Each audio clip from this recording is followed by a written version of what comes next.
Hello everyone, once again welcome to all of you in my channel our NS Point। आज हमारा जो topic है वो ये है कि जो इंडिया की रिगार्डिंग क्वेश्चंस आते हैं ज्योग्राफी में, ठीक है, या फिर जनरल नॉलेज होनी चाहिए आपके पास इंडिया के बारे में according two point of view देखा जाएगा ज्योग्राफी के पॉइंट से। तो उसमें कौन कौन से क्वेश्चन इंपॉर्टेंट क्वेश्चन है जो आपके एग्जाम्स में कई बार पूछे जाते हैं या फिर जीके के पर्पज से भी आपको पता होना चाहिए। ओके, हमारा फर्स्ट क्वेश्चन है यहाँ पे कि भारत किस गोलार्ध हेमिस्फीयर में उपस्थित है। आपको क्वेश्चन दिखाई दे रहा होगा, तो इसका राइट आंसर है उत्तर पूर्वी गोलार्ध में भारत उपस्थित है। ओके, नेक्स्ट पूछा जाता है कि भारत क्षेत्रफल की दृष्टि से भारत विश्व का कौन सा स्थान है, तो 7वां स्थान है। मीन्स यहाँ पे ये है कि भारत विश्व का 7वां सबसे बड़ा देश है। ओके, अगर भारत का भूभाग का विस्तार पूछा जाए कि भारत की लंबाई कितनी है, चौड़ाई कितनी है, तो भारत जो है पूर्व से पश्चिम की तरफ नापने पर आपको मिलेगा 2933 किलोमीटर तथा उत्तर से दक्षिण की तरफ 3214 किलोमीटर है। ओके, नेक्स्ट है भारत का क्षेत्रफल विश्व के कुल क्षेत्रफल का कितना भाग है। ये मतलब प्रतिशत में पूछा गया है कि भारत का जो एरिया है वो टोटल वर्ल्ड के एरिया में कितना परसेंट ऑक्यूपाई करता है, तो 2.4%। देन अगर हम अक्षांशीय डिग्री पे बात करें जाए लैटिट्यूड एक्सपेंसेस पे, तो भारत का अक्षांशीय विस्तार है हमारे पास 8 डिग्री 4 मिनट उत्तरी अक्षांश से लेकर 37 डिग्री 6 मिनट उत्तरी अक्षांश के मध्य भारत पाया जाता है। ओके, देशांतर रेखा क्या निर्धारित करती है, देशांतर रेखा समय और अवस्थिति को निर्धारित करती है।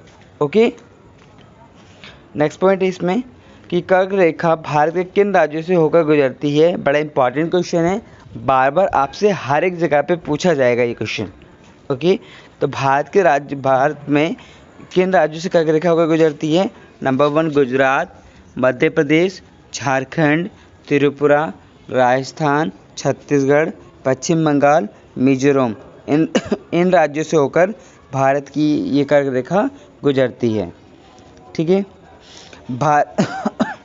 भारत को लगभग दो बराबर भागों में बांटने वाली अक्षांश को विभाजित करती है, वो कौन सी रेखा है और ज़रा कितने पे विभाजित करती है। ठीक है, कितने डिग्री पे, तो 23.5 डिग्री उत्तरी अक्षांश पे पाई जाने वाली रेखा कर्क रेखा भारत को 2 बराबर हिस्सों में बांटती है। ओके, नेक्स्ट है भारत के सबसे पश्चिमी बिंदु गोरमोता जो कि गुजरात में है तथा पूर्वी बिंदु किमिथु जो कि अरुणाचल प्रदेश के मध्य में सूर्योदय तथा सूर्यास्त के लगभग कितने घंटे का अंतर है। मीन्स अभी आपको मैं क्वेश्चन समझा देता हूँ कि भारत के अगर हम ईस्ट डायरेक्शन की तरफ पूर्व की तरफ से देखें तो हमारा सबसे लास्ट कौन सा स्टेट है, अरुणाचल प्रदेश। ओके, और जब अगर पश्चिम में देखें सबसे लास्ट में वेस्ट में कौन सा है हमारे पास, गुजरात। डन, तो दोनों के बीच में जो सूर्य उदय और अस्त का जो अंतर है, ठीक है, वो लगभग 2 घंटे का अंतर है। देन एक इम्पॉर्टेंट क्वेश्चन कि भारत मानक समय रेखा, ठीक है, जो कि 82.5 डिग्री किस रेखा से होकर किस शहर से होकर गुजरती है। इंडियन स्टैंडर्ड टाइम लाइन वाली जो लाइन है जहाँ का हम टाइम मानते हैं, तो वो किस शहर से होकर गुजरती है। इंपॉर्टेंट क्वेश्चन है आपके एग्जाम के पॉइंट ऑफ व्यू से, इलाहाबाद के निकट मिर्ज़ापुर से। देन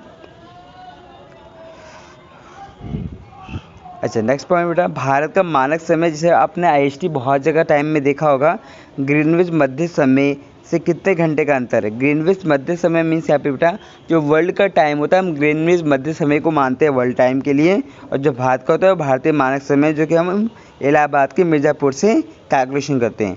तो जो भारत का समय है और जो ग्रीनविच वर्ल्ड का टाइम है उसमें कितने घंटे का अंतर है, 5.5 घंटे का। तो जो ग्रीनविच का टाइम है वो 5.5 घंटे पीछे है। देन एक लास्ट क्वेश्चन है कि भारत का सूर्यास्त दक्षिणतम पॉइंट, आपसे पूछा जाएगा कि भारत का साउथ मोस्ट मतलब साउथ डायरेक्शन में लास्ट पॉइंट भारत का जो क्षेत्र है वो कौन सा है, वो है इंदिरा पॉइंट। देन जो कि कहाँ पर है, ग्रेट निकोबार आइलैंड के अंदर है। एक लास्ट इंपॉर्टेंट क्वेश्चन, भारत का एकमात्र जिला जिसकी सीमा 4 राज्यों को छूती है वो है सोनभद्र जिला जो कि उत्तर प्रदेश में पाया जाता है। देन एक लास्ट लाइन और कर लीजिए। जो भारत का मानक समय रेखा है जो कि 82.5 डिग्री पर पाया जाता है, ये 5 राज्यों से होकर गुजरती है। उत्तर प्रदेश, मध्य प्रदेश, छत्तीसगढ़, उड़ीसा, आंध्र प्रदेश से होकर गुजरती है। एक क्वेश्चन ये। दूसरा ये ऊपर कर्क रेखा वाला इंपॉर्टेंट क्वेश्चन है कि भारत के इन 8 राज्यों से होकर गुजरती है। गुजरात, मध्य प्रदेश, झारखंड, त्रिपुरा, राजस्थान, छत्तीसगढ़, पश्चिम बंगाल, मिजोरम। धन्यवाद। उम्मीद है आपको अच्छा लगा होगा। आपको अच्छा लग रहा है तो आप प्लीज़ इसे शेयर करिए, कमेंट करिए। आपको जो भी समस्या है आप मुझे बताइए। मैं आपको पूरी कोशिश करूँगा उसको सॉर्ट आउट करने के लिए as soon as possible. Thank you.